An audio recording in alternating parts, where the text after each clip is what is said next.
वापस वाकलेलेच आहेत. श्री गुरुभ्यो नमः. हरि ओम. गणानां त्वा गणपतिगं हवामहे कविं कवीनामुपमश्रवस्तमं ज्येष्ठराजं ब्रह्मणां ब्रह्मणस्पत आनशृण्वन्नोतिभिः सीदसादनं महागणपतये नमः. ओम सहना भवतु सहनौ भुनक्तु सह वीर्यं करवावहै. ओम असतो मा सद्गमय तमसो मा ज्योतिर्गमय मृत्योर्मा मृतंगमय. भारतपुत्र व भारतकन्या. कोण आहात तुम्ही? भारतपुत्र भारतकन्या. भारत संतान म्हणजे लिंगांच्या पलीकडे गेलं तर सर्व आहात तुम्ही भारत संतान. परिचय फार महत्वाचा असतो. परिचय चुकला की जीवन चुकतं. परिचय जर संकुचित झाला, जर परिचय संकुचित असेल तर जीवन पण संकुचित राहतं. आणि परिचय जर व्यापक असला तर जीवन व्यापक राहतं. त्यामुळे भारताने याच्यावर खूप सूक्ष्मपणे काम केलेलं आहे. आपल्याला भारत अजून कळलेला नाहीये या भ्रमामध्ये नाही राहायचं की आपल्याला भारत कळलेला आहे. अजिबात नाही. अजूनपर्यंत आपण आपल्या ओरिजिनॅलिटी मध्ये पोहोचलेलोच नाही. प्रकृती पूर्णपणे प्रयत्न करते आहे की तुम्हाला तुमच्या मूळ तत्वापर्यंत घेऊन जाण्याचा. पण अहंकाराचा कुठेतरी तो अहंकाराचा आणि प्रकृतीचा संघर्ष होतो आहे. अज्ञानजनित अहंकार. अज्ञान आहे, प्रचंड अज्ञान आहे. आताच थोड्या वेळापूर्वी आमची चर्चा सुरू होती. वर्तमान मनुष्य आहे त्याला खूप वाटतं की मी खूप प्रॅक्टिकल आहे. प्रॅक्टिकल आहे, अजिबात प्रॅक्टिकल नाही. त्याला वाटतं की आपण स्वार्थ, अरे स्वार्थामध्ये राहायचं.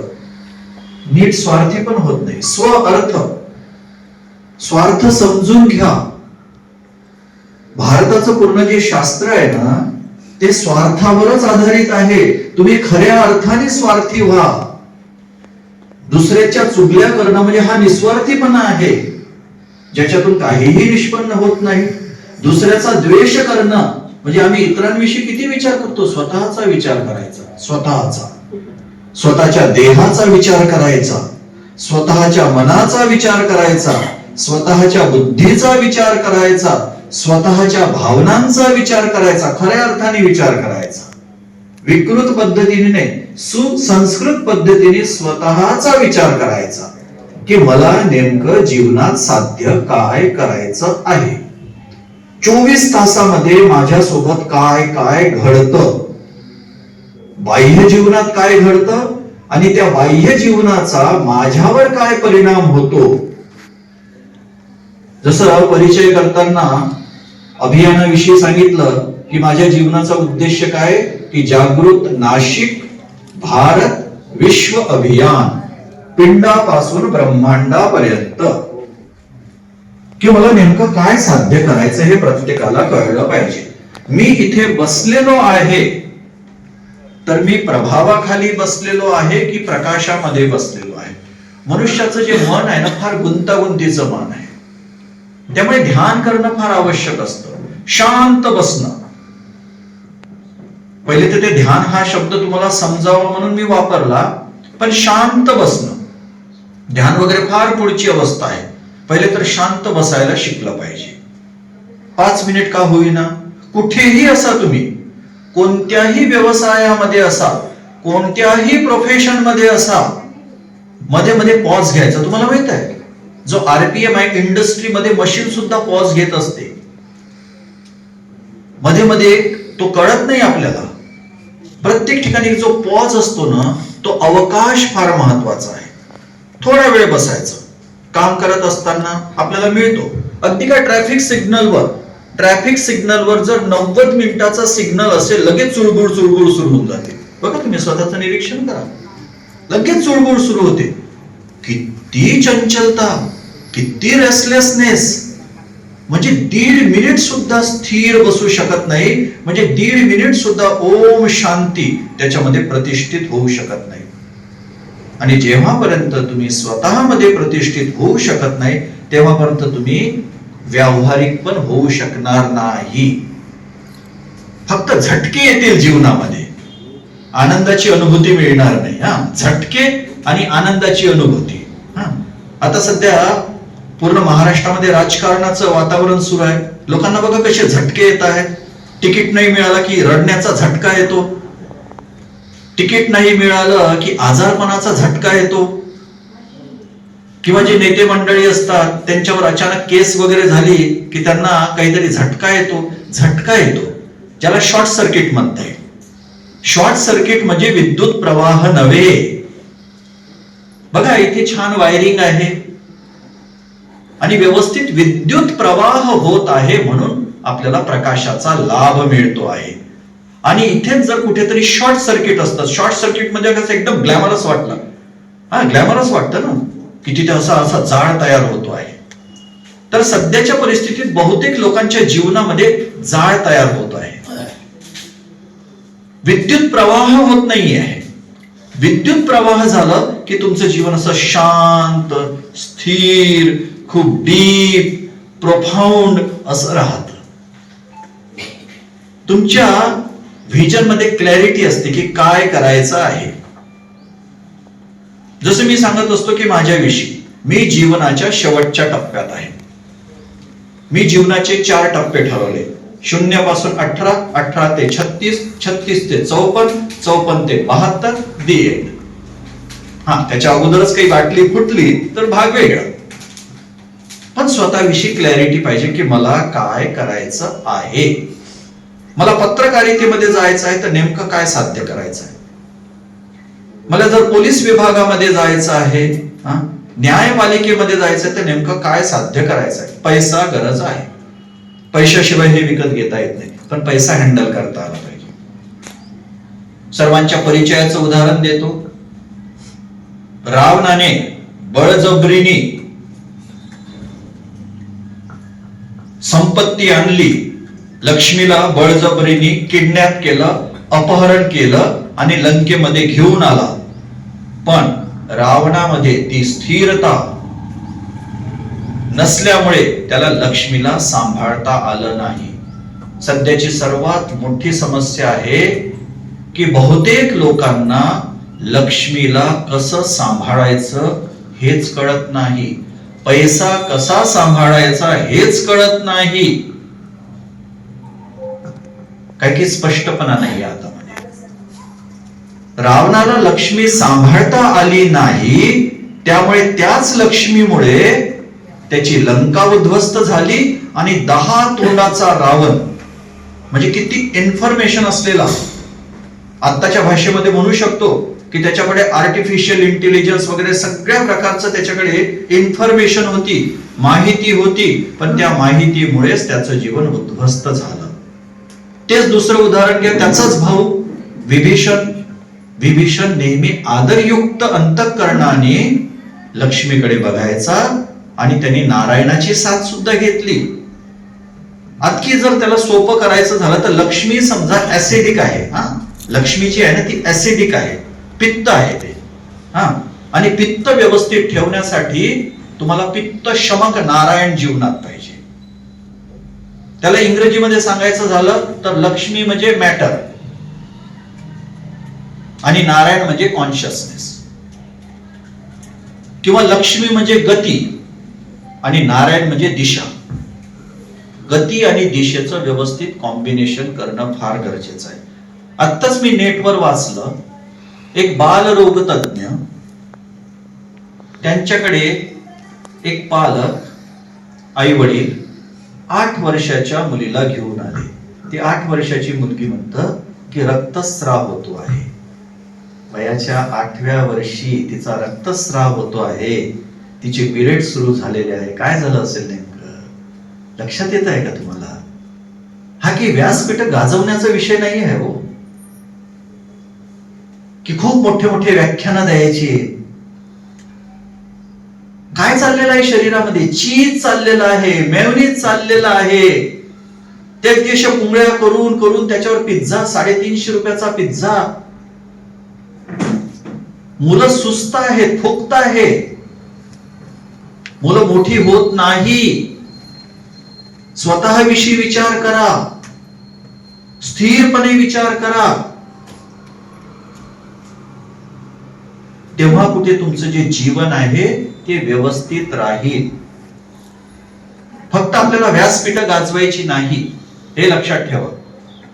व्यासपीठ गाजवून काहीही होणार नाही, वक्ता होऊन काहीही होणार नाही. आपसात चर्चा झाली पाहिजे. जशी आम्ही चिल्लर विषयांची जशी चर्चा करतो ना, त्याला सत्संग म्हणतात. चिल्लर विषयाची चर्चा न करणं आणि सत्याचा संग करणं, सत्संग करणं, आणि सत्य जे असतं तुम्हाला स्थिरता देत असते. हा, मनामध्ये आहे ना, विश्लेषण करावंच लागेल स्वतःचं. मनामध्ये भरपूर घाण आहे, पण स्वतःच्या आतमध्ये असलेली घाण स्वतःला कळली पाहिजे. मग त्याचं शुद्धीकरण, त्याची सुरुवात झाली पाहिजे.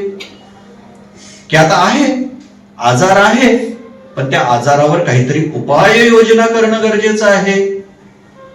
रोगनिदान पहिले होणं गरजेचं आहे ना. रोगनिदान झालं, मग आता कसं जगायचं. प्रत्येकाकडे खूप सीमित समय आहे. आशावाद काहीही कामाचा नाही. आशावादातून निराशावादाचा जन्म होतो.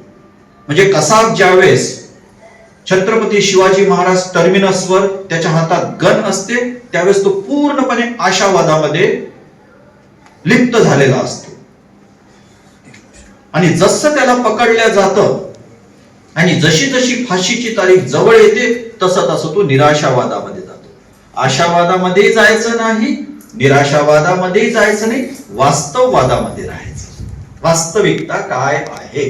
वास्तविकता ही आहे की स्वामी श्रीकंठानंद या हॉलमध्ये उपस्थित आहे. स्वामी श्रीकंठानंदांना 15 मिनिटाचा वेळ दिला गेलेला आहे. त्या 15 मिनिटात काय करायचं हे ठरवणं, याला म्हणतात वास्तविकता. ही वास्तविकता आहे. आपल्याकडे हजारोचा ऑडियन्स नाही, ही वास्तविकता आहे. पण हजारोचा ऑडियन्स असलाच पाहिजे हेही गरजेचं नाही. वास्तविकता काय आहे की जवळपास 25-30 वर्षापूर्वी लालकृष्ण अडवाणी चेअरवर बसलेले आहेत आणि श्री नरेंद्र मोदी ते जमिनीवर बसलेले आहेत. ही वास्तविकता आहे. आता काय वास्तविकता आहे की लालकृष्ण अडवाणी कुठेही न्यूजपेपर मध्ये नाही आणि सगळीकडे मोदीच मोदी आहे. एक वेळ अशी येईल की मोदी नावाची व्यक्ती सुद्धा राहणार नाही. जर मोदी नावाची व्यक्ती राहणार नाही तर आपणही राहणार नाही. त्याच्यामुळे काय होतं की तुमच्या आतमध्ये एक बॅलन्स तयार होतो. कबीर म्हणतात की मत कर तू अभिमान रे बंदे झूठी तेरी शान. मत कर तू अभिमान रे बंदे झूठी तेरी शान. तेरे जैसे लाखों आए, 1 2 3 4 नहीं, तेरे जैसे लाखों आए और लाखों इस माटी ने खाए. रहा न नाम निशान रे बंदे, मत कर तू अभिमान. हे सर्व करत असताना ज्यावेळेस तुमच्या आतमध्ये एक बॅलन्स तयार होतो, ओम शांती, नंतर मग सुरू होतो ओम शक्ती. शांत बसल्यानंतर तुमच्या आतमध्ये ती शक्ती आहे ना, ती जागृत व्हायला लागते. तुम्हाला ती अनुभवायला येते. तुम्ही एकदम अत्यंत स्थिर असता. बाहेरची परिस्थिती प्रतिकूल असून सुद्धा तुमच्या आतमध्ये तुम्ही अनुकूल असता. मृत्यू जरी उभा आहे, मृत्यूही तुम्हाला विचलित करू शकत नाही. भगवद्गीतेमध्ये 2ऱ्या अध्यायात भगवान श्रीकृष्ण अर्जुनाला सांगतात, यम लब्ध्वा चापरम लाभम मन्यते नाधिकम ततः यस्मिन् स्थितो न दुःखेन गुरुणा अपि विचाल्यते. कितीही परिस्थिती प्रतिकूल असेल तरीही तुमची आंतरिक स्थिरता ढळत नाही. ओम शांती, ओम शक्ती, आणि मग त्या शक्तीचा सदुपयोग सुरू होतो. म्हणजे ओम नमः शिवाय. ओम शांती, ओम शक्ती, ओम नमः शिवाय. याच्यावर माझे सेशन होत असतात वेगवेगळ्या कॉलेजेसमध्ये की हे जे 3 सूत्र आहे ते पकडून ठेवा. आता आपण याचं उच्चारण, रिदमिक उच्चारण करूया, जेणेकरून तुम्ही घरी सुद्धा हे करू शकता. हे युनिव्हर्सल आहे. तुम्ही कोणाला मानता, कोणत्या संस्थेशी निगडीत आहात, तुम्ही मंदिरात जाता की जात नाही. जे मंदिरात जातात ते पण जेवण करतात, जे मंदिरात जात नाही ते पण जेवण करतात. मग मंदिर सर्वव्यापी आहे की जेवण सर्वव्यापी आहे? उत्तर द्या. जेवण सर्वव्यापी आहे. हॉटेलमध्ये हिंदू पण जातात, इतर धर्मीय पण जातात. स्वतःवर काम करणं, स्वतःवर काम करायचं. तर हा जो रिदम आहे, हा रिदम तुमच्या आतमध्ये असू द्या. मी त्याचं उच्चारण करतो आणि नंतर माझ्या मागे आपण 5 वेळा, म्हणजे मी 5 वेळा करणार, तुम्ही माझ्या मागे 5 वेळा उच्चारण करणार. आणि भविष्यात जर तुम्हाला वाटलं की माझ्यामुळे तुमच्या जीवनामध्ये स्थिरता, तुमच्या जीवनामध्ये ऊर्जा निर्माण होण्याची शक्यता आहे, तर माझ्या संपर्कात राहा. या कार्यक्रमाचे जे आयोजक आहे त्यांच्याकडे माझा नंबर आहे. आपण भेटू आणि या जीवनाचा उत्सव साजरा करू. आणखी शेवटी माझ्या शब्दांना विराम देण्या अगोदर आपण ओम शांती, ओम शक्ती आणि ओम नमः शिवाय याचं उच्चारण करूया, जर तुमची अनुमती असेल तर. आहे अनुमती सर्वांची? छान बसा मग पुन्हा. म्हणजे थिएटर मध्ये बसल्यासारखं नाही बसायचं. ओम शांती, ओम शक्ती, ओम नमः शिवाय. ओम शांती, ओम शक्ती, ओम नमः शिवाय. ओम शांती, ओम शक्ती, ओम नमः शिवाय. ओम शांती, ओम शक्ती, ओम नमः शिवाय. ओम शांती, ओम शक्ती, ओम नमः शिवाय. ओम शांती, ओम शक्ती, ओम नमः शिवाय. ओम शांती, ओम शक्ती, ओम नमः शिवाय. ओम शांती, ओम शक्ती, ओम नमः शिवाय. ओम शांती, ओम शक्ती, ओम नमः शिवाय. ओम शांती, ओम शक्ती, ओम नमः